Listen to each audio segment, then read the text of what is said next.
దేవుని పరిశుద్ధమైన ఘనమైన నామానికి మహిమ కలుగును గాక. మన ప్రభువును ప్రియరక్షకుడైన యేసుక్రీస్తు వారి ప్రశస్తమైన నామంలో మీ అందరికీ నా ప్రేమ వందనాలు తెలియజేస్తూ ఉన్నాను. ఈ దిన మన ధ్యానాంశము పాత నిబంధన పాఠ్యభాగము న్యాయాధిపతుల గ్రంథము 21వ అధ్యాయము 3వ వచనము.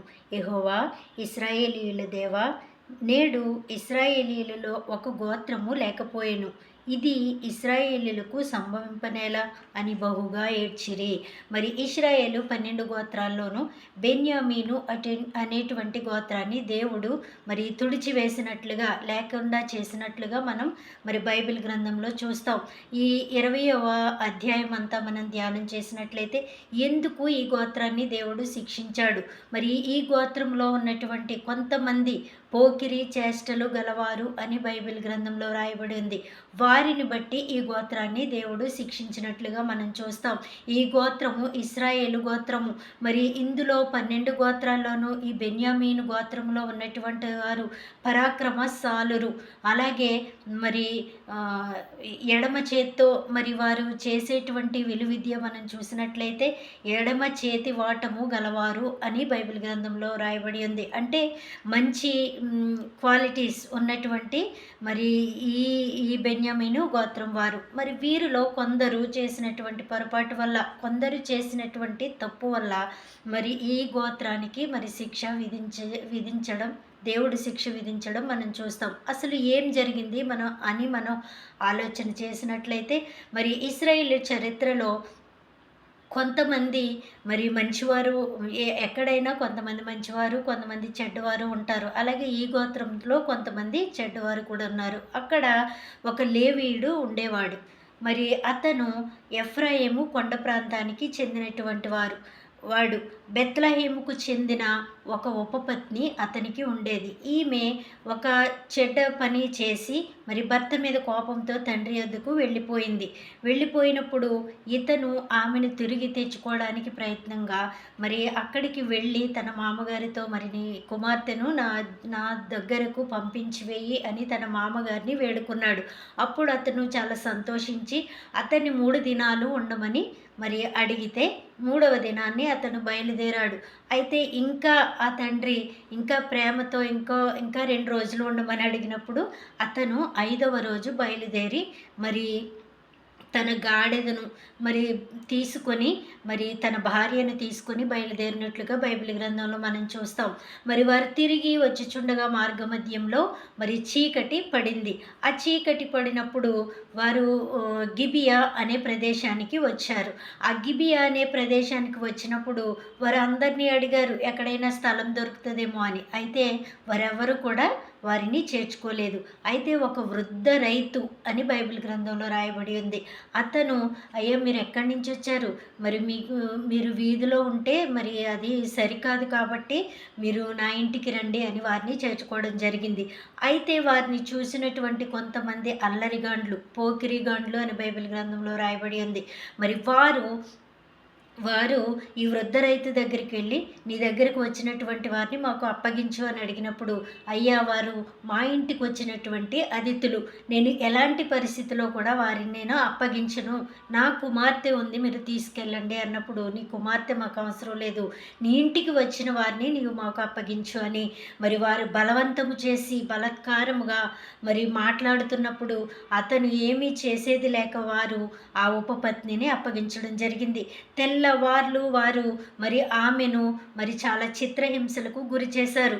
మరి వారు మరి తాగుబోతులు, మరి పనికిరాని వారిగా ఉన్నటువంటి వారు ఆమెను చిత్రవద చేసి మరి తెల్లవారుజామున మరి ఆ గృహము దగ్గర మరి ఆ గడప దగ్గర పడవేయబడడం మనం చూస్తాం. అయితే ఆమె చేతులు తన గడప మీద పెట్టుకొని చనిపోయింది. అంటే ఆ ఉదయాన్నే తన భర్త లేచి మరి లెగు, నువ్వు లే లే లేచి నాతో కూడా బయలుదేరు, ఎందుకంటే మనం మన ఇంటికి వెళ్దామని అని లేపినప్పుడు ఆమె చనిపోయింది. ఆమె చనిపోయినప్పుడు అతను చాలా చింతించాడు. అయితే అలాగే తన భార్యను గాడిద పైన ఎక్కించుకొని మరి తీసుకువెళ్ళి మరి తన ఇంటికి వెళ్ళిన తర్వాత అతను ఒక పని చేశాడు. ఇది ఇశ్రాయేలీయుల చరిత్రలోనే మరి చాలా మరి భయానకమైనటువంటి పరిస్థితిగా మనం బైబిల్ గ్రంథంలో చూస్తాం. అతను చేసిన పని ఏంటంటే, ఆ లేవీయుడు మరి ఆమె శరీరాన్ని 12 ముక్కలుగా కోసి మరి 12 గోత్రాలకు ఒక్కొక్క ముక్కను పంపించినట్లుగా మనం చూస్తాం. ఆ ముక్కను పంపించినప్పుడు వారందరూ కూడా భయముతో మరి చాలా వేదనతో మరి దేవుని దగ్గర మరి ఇశ్రాయేలీయులు విచారణ చేశారు.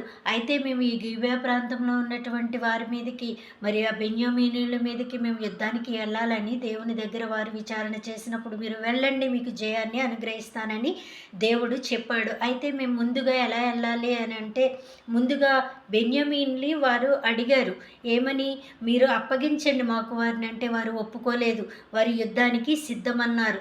మరి మేము చాలా పరాక్రమవంతులము కదా, మేమే గెలుస్తాం, తప్పు చేసినా మేమే గెలుస్తాం, దేవుడు మా పక్షాన ఉన్నాడు అని అనుకున్నారు కాబట్టి దేవుడు వారిని చూశాడు.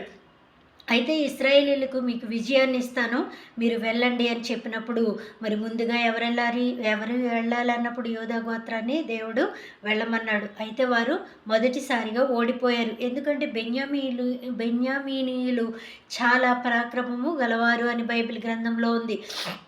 రెండవసారి వెళ్ళినప్పుడు వారికి జయము కలగలేదు. మళ్ళా వారు ఉపవాసం ఉండి దేవుని దగ్గర విచారణ చేశారు. అయితే మూడవసారి నేను మీకు విజయాన్ని కలుగజేస్తాను, మీరు వెళ్ళండి అని అన్నప్పుడు ఇశ్రాయేలీయులు పెందలకడే లేచి మరి యుద్ధానికి వెళ్ళి విజయాన్ని పొందినట్లుగా మనం చూస్తాం. ఆ రీతిగా బెన్యామీనీయులు మిగిలిన వారు కొండ ప్రాంతాలకు చెదిరిపోయినప్పుడు మరి ఇశ్రాయేలీయులు చాలా చింతించారు.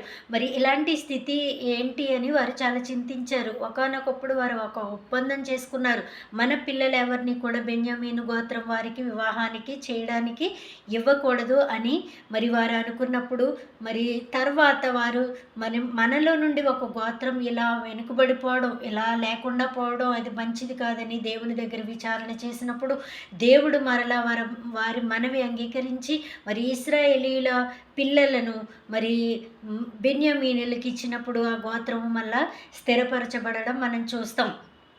ఏ మరి విపత్కర పరిస్థితులు అయినా మరి దేవుని దగ్గర విచారణ చేసినప్పుడు ఎంత చెడ్డవారికైనా మరి దేవుడు ఒక మంచి స్థితిని దయచేసే దేవుడు. బెన్యామీను గోత్రాన్నే కాదు, ఎలాంటి స్థితిలో ఉన్న మన కుటుంబాన్ని అయినా ఆయన లేవనెత్తగలిగే దేవుడు.